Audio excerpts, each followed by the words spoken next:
Hey,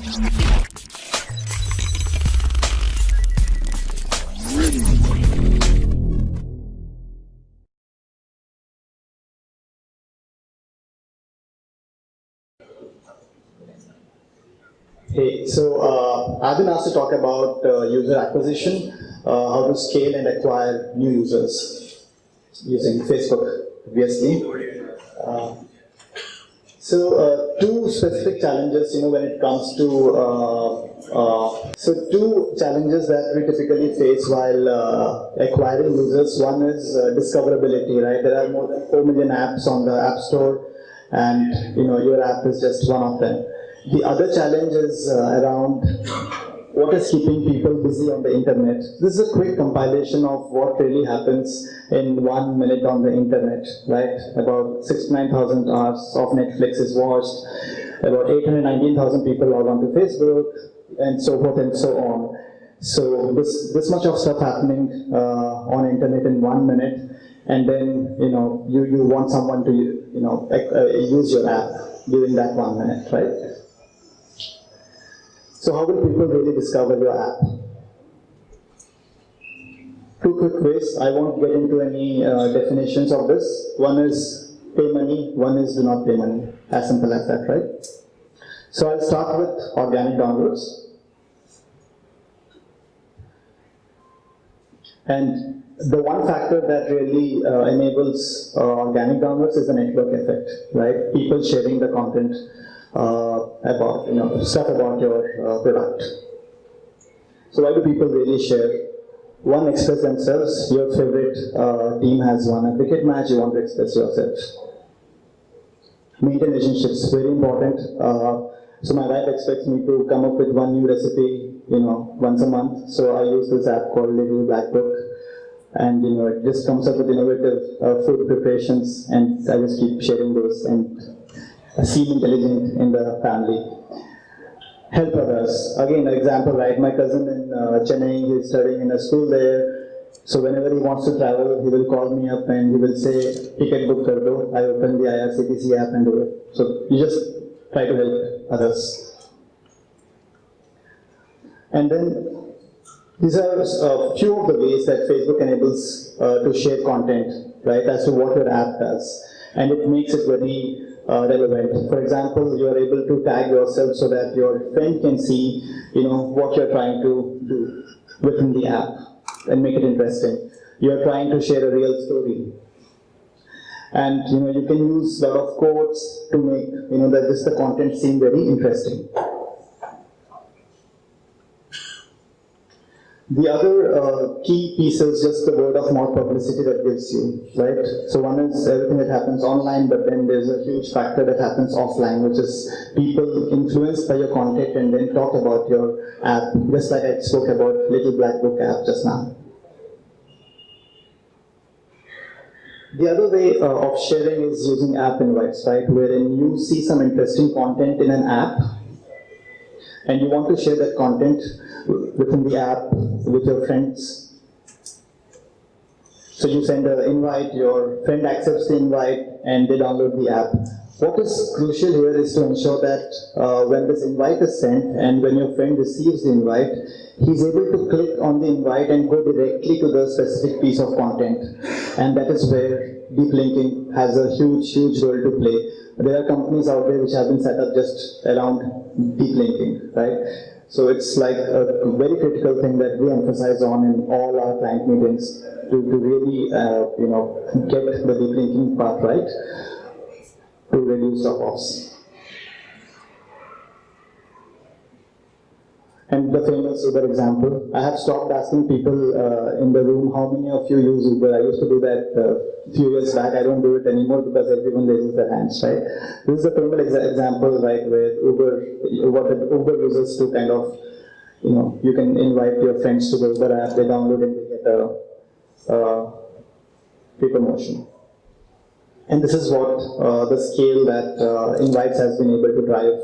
So using Facebook invites, 1 million of app installs in 1 month in 2016, that's the scale. This is a quick link which can take you to some of the things I spoke about as to how to get it implemented.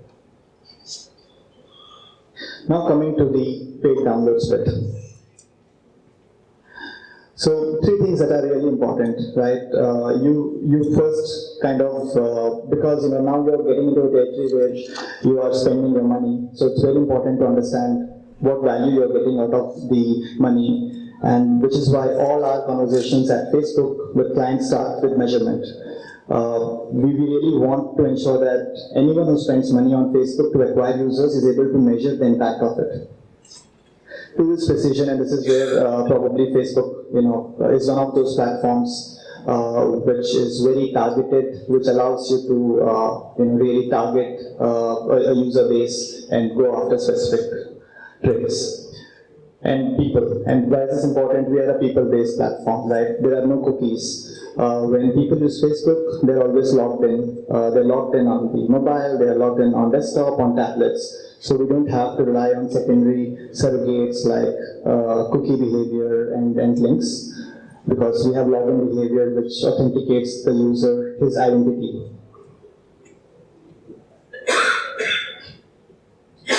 So what do we really mean by value, right?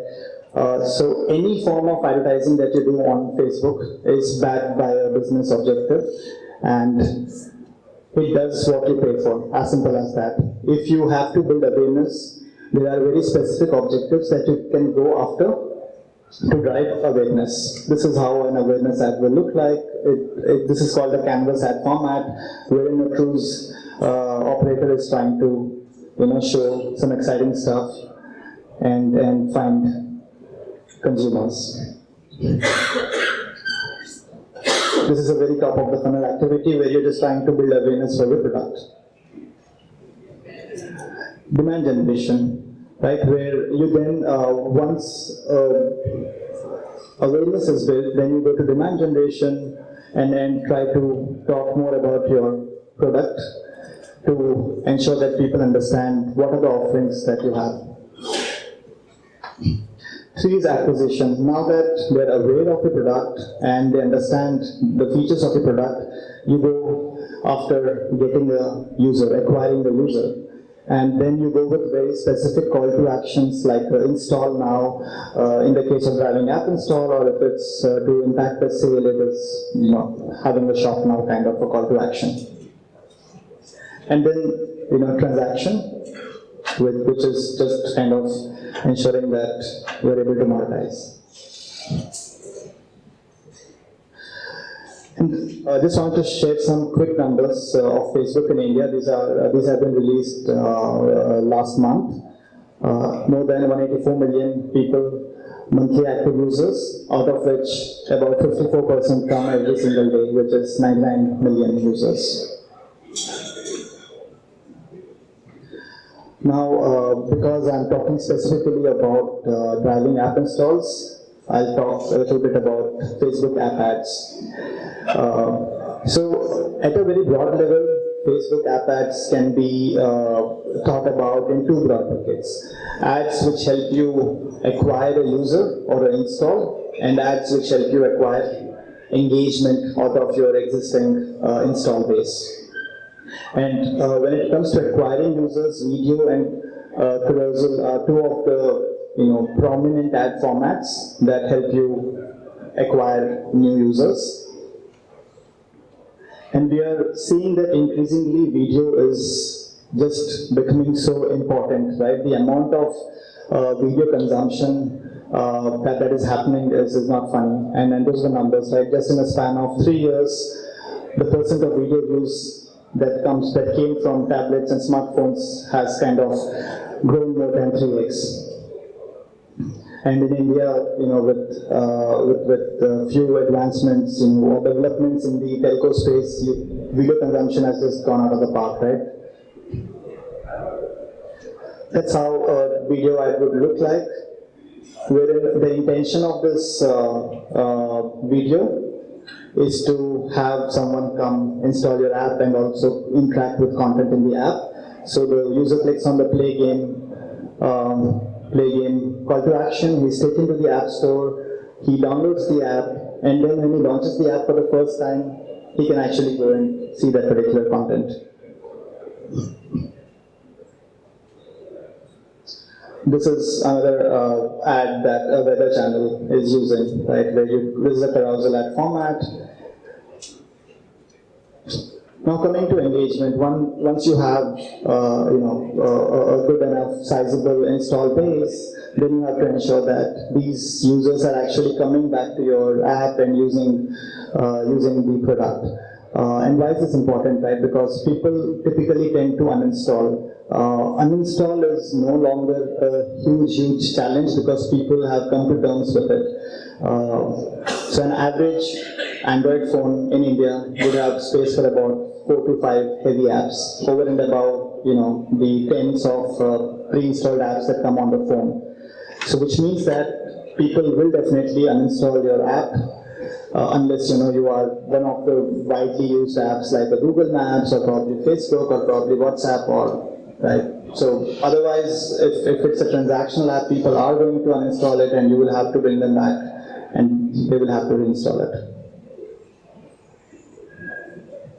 So that's how that's what happens when the user clicks on the play game option, and we can start playing the game. The next piece is precision, and there are two factors which are in play here, which is targeting and relative, and then having relevant creative. So you can do all the targeting in the world using Facebook, right? You can exactly go after men in the age group of 18 to 24 years old in 5 different cities who are using certain device models, who are consuming content on 4G, 3G devices, who like Salman Khan, so that's the kind of mapping you can do for audiences. But one is defining your audience set, but the other crucial piece is what do you do after that? If you're not able to show relevant creative after choosing the target audience, it's of no use. So targeting and relevant creative therefore go hand in hand. This is the broad buckets wherein you can target users on Facebook. Demographics, which is the simple age, gender, city, language targeting that you can do. Interest targeting, wherein if you have people who are interested in Dangal as a movie, people who are interested in IPL, right? So you have clusters of audiences that you can go after. Behavior targeting is the most interesting piece because it is based on real signals that we get. For example, you want to target all users who have not renewed their phone in the last 2 years, right? So just think about a company, a mobile handset maker. If they want to target a user base of people who haven't upgraded their phone in the last 2 years, that's an interesting proposition for them, right? Because people typically tend to change their phones once every 2 years. So that's behavior targeting because it is on the back of actual behavior that someone is exhibiting on the device. The other way to think about it is, let's say you want to know how many people who are using a certain category of apps have more than 1 GB of available space on their phone that you can target, right? So you can do that using Facebook because we kind of track a lot of data. Fourth type is location targeting, and we broadly have 3 or 4 different types of location targeting. You drop a pin and you choose a radius using which you can target your users. You can also target using if the user is currently there or he's put that as his home location, or he's just passing by that location, he is in the vicinity of that location. So there are 3 or 4 different ways of using location to make it interesting. Lookalike audiences. So let's say you are a startup app, right, who just started paid marketing, and you were able to acquire about 100,000 users. Out of those 100,000 users, you know that only 10,000 users or only 5,000 users actually come back and use your app once in a week. So that's an engaged audience for you. So what you can do is, you can take that seed audience of about 5,000, 10,000 users, you can upload to Facebook in an encrypted fashion, and once you upload to Facebook, Facebook will then run its algorithms to find similar looking people who exhibit the same traits, right? Probably if for example you are a travel app, right, you would want to reach out to more people who actually travel. right? Who travel internationally probably, who travel domestically. So we capture these signals because when you use Facebook, right, we pretty much know which location you're using from, and we're able to calculate where the user is. So for a travel app, that becomes an interesting piece, because if someone is using a travel app, let's say once in a month, he's a pretty good traveler, right? So I'll take a base audience of 10,000 users who used my app at least once, and then I will let Facebook to find more similar looking people out of the 184 million people that we have on the platform. Custom audiences. Again, so all this has been existing in the market for the last few years. I was kind of bewildered when I joined Facebook and I figured out, oh God, all this happens. But this has been existing for a lot of years. Custom audiences is basically you trying to create groups of audiences basis the activity they take on your website or app. So you can build a cluster of audiences who go to a certain section of your app and do a specific action, right? And why is that important? Because if you have about 10,000 people who actually added stuff to the cart but never bought it, right? So I can run a campaign for those 10,000 users, and I will exclude everyone who already has made a purchase, right? So that's why it becomes important. The other use case of custom audiences is to use it as a seed audience, wherein you can upload a small custom audience and then build a lookalike on top of it. The one interesting feature is that when you build a lookalike audience, on the interface you get a scale, which is 1% to 10%. 1% means the 1% audience which is most similar to the action that's been taken, and 10% means the least similar. So between 1% and 10%, you can target anywhere between 3 million to 20 million people by choosing the degree of similarity.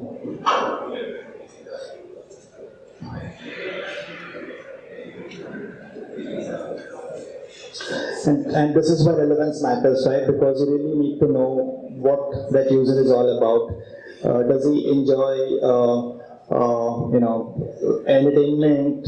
Likes live music, hikes and bikes, because you share pretty much what you do on Facebook. Is he an early adopter of technology? Is he a college graduate? Right. And this is how to think about, once you have a user, this is how you can think about that user, which is anywhere between a low intent to a high intent action that you want the user to take. Right, wherein downloading an app is actually the lowest intent signal that you should think about it like that, because then he has to open the app, he has to go to a product page, he has to add something to the cart. If you're a game app, I'm just using the e-commerce app example, but depending on the app, every app will have this funnel. Right. Moving to people-based measurement, and why being able to do what we just discussed is integrating the Facebook SDK or partnering with one of the mobile measurement partners that we work with.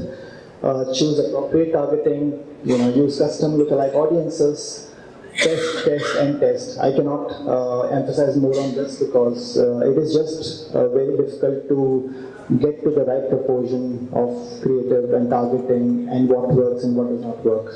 Some links here where you can go and quickly download some stuff that what we discussed. Thanks a lot.